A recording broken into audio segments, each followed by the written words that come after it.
Oda reveals 3 new gods of the world. The Elbaf arc of One Piece is quite easily the most lore-heavy of all the arcs of the series, and it goes without saying that Oda isn't done with the massive lore reveals of this arc just yet. In One Piece chapter 1138, Oda went on to reveal some massive bits of information, thanks to Frankie witnessing the giant mural in the Atom Tree and Robin translating the Harley texts after being given the book by none other than Saul. While there is a ton of information to digest here, clearly the most important bit here is the existence of multiple gods, which is finally confirmed by Oda himself.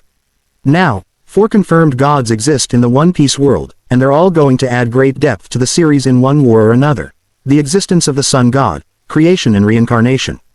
The existence of multiple gods in the world of One Piece isn't anything that should surprise the fans.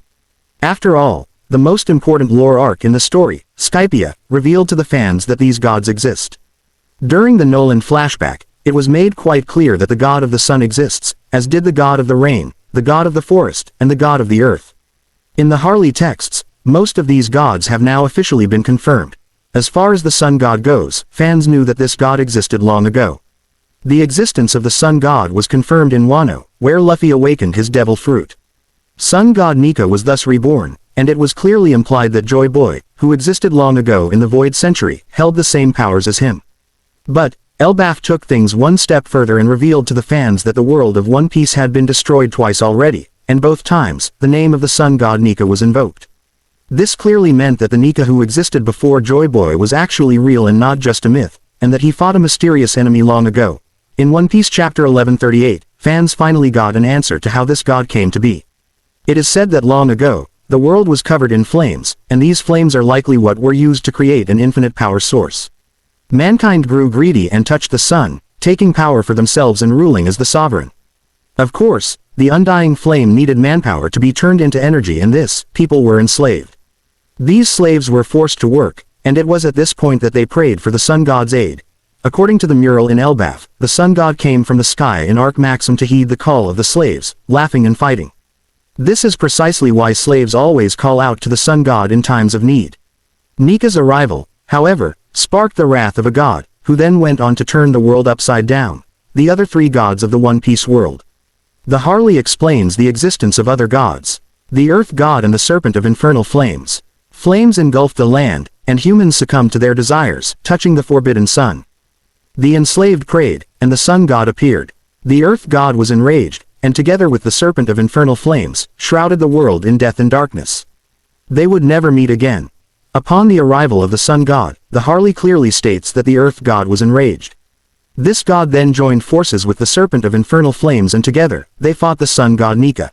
This battle led to the destruction of the world, and caused countless deaths, likely leaving only a few people behind who could then restart society. The Earth God is implied to be Amu, but fans also know that Amu was one of the 20 kings long ago, which means that Amu might have inherited the power of the Earth God, just as Luffy had inherited the power of the Sun God.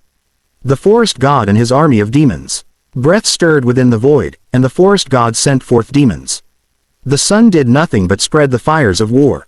The people of the half-moon dreamed, the people of the full moon dreamed. Humans slew the sun and became gods, and the sea god raged. They would never meet again. Many centuries later, life stirred once again, and it is likely that the survivors from the First World, who were likely very modern, were the people of the ancient kingdom who possessed very advanced technology, for obvious reasons. This is where Oda introduces the god of forest, whose identity remains unknown right now. It is believed that the god of forest sends forth demons, which suggests that the devil fruits were created by this god, or potentially demonic powers were bestowed to people, similar to how the elders have been given devilish abilities by Amu. Oda needs to give further explanation as to who the forest god was, and what army of demons they possessed. Could the army of demons simply be devil fruit users who fought on both sides? Or could it be Imu's powerful personal fighters, such as the elders, who have previously been called demons? The likely answer is the second one. The half-moon people, likely the D, and the full-moon people, likely the winged races, were potentially the ones who created devil fruits using their dreams, and Joy Boy was born to fight once again. The sea god. It is said that humans slayed the sun, which might be directly referring to the sun god Nika, or the undying power source created by the ancient kingdom. If the sun died, they would lose their forces, and it was also around this time that Joy Boy, who was the sun god Nika, died and well. Following the death of Joy Boy, the sea god raged. It is unclear who the sea god is. If the earth god is Amu, the sea god could be a reference to Poseidon, the mermaid princess. Perhaps, she was the one responsible for Amu losing access to the mother flame and being forced to stay in the shadows forever. If this interpretation of the Harley texts is correct, then fans know 3 of the 4 gods, with Luffy being the sun god, Amu being the earth god, and Shirahoshi potentially being the sea god. The identity of the forest god remains unknown, as does the identity of the serpent of infernal flames, potentially what became the Red Line later. Perhaps, Oda will answer these questions later down the line.